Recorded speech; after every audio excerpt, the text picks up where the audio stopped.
The US was so much better in the opening 45 minutes. What changed in the second half? Well, I think the intensity changed. Mexico made a few different changes, putting Pizarro switching sides because Cannon was marking Pizarro out of the game pretty much.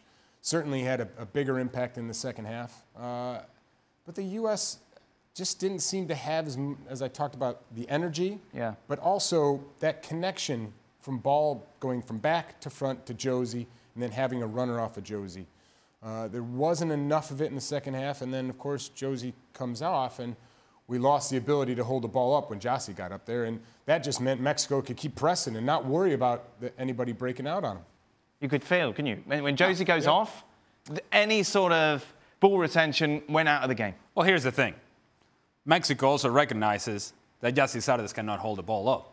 So you really have no threat of Josh Sargent holding it up and then Pulisic running by him, as we saw in the first half. And so then Mexico pushes their lines forward. They start pressuring the United States to the point to where the United States cannot get out. They have difficulties stringing passes together. And it's not just one or two players. It's just about everybody. It's Weston McKennie and it's Michael Bradley. They struggle with possession coming out of the back. And then Mexico's back on the attack. And eventually it breaks through because one movement by Pizarro, hold up play by Jimenez, then Jonathan Dos Santos coming from behind. You don't track a runner. Good finish. 1-0. See you guys later. But it was coming. It's not a surprise that this happened in the second half. Once Gyasi Zardes was off the field, there was no hold-up play for the United States. There was no real threat going in the other direction, other than just kicking the ball over the top and hoping that Gyasi Zardes does something with it. Well, good luck with that. That wasn't going to happen. Mexico then controlled the possession, controlled momentum, took a step forward, won the game. How concerning is it from a US perspective that Gyasi Zardes is pretty much your one and only outlet when it comes to someone who's been able to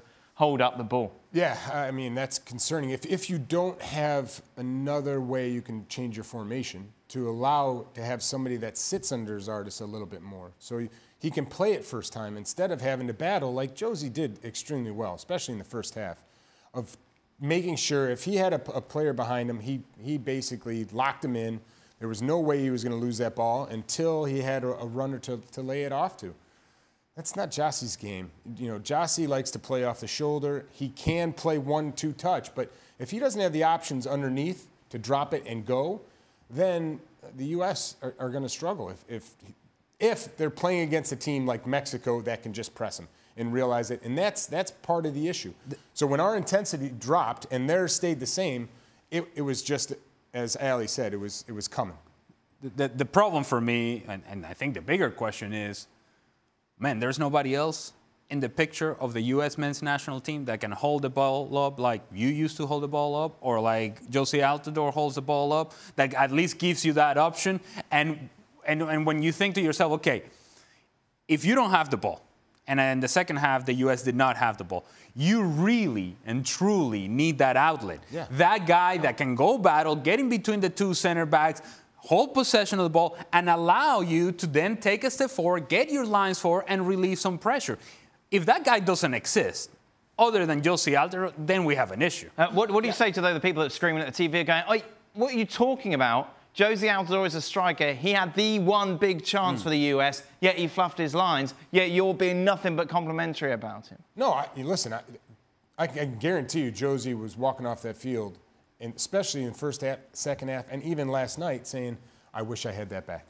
And knowing, you get in those moments. I mean, we've missed plenty of opportunities. It's about the next time, making sure you make the right decision. You could see Ochoa actually didn't move, keep continuing to his right, so that angle would open up a little more, and he had all that near post.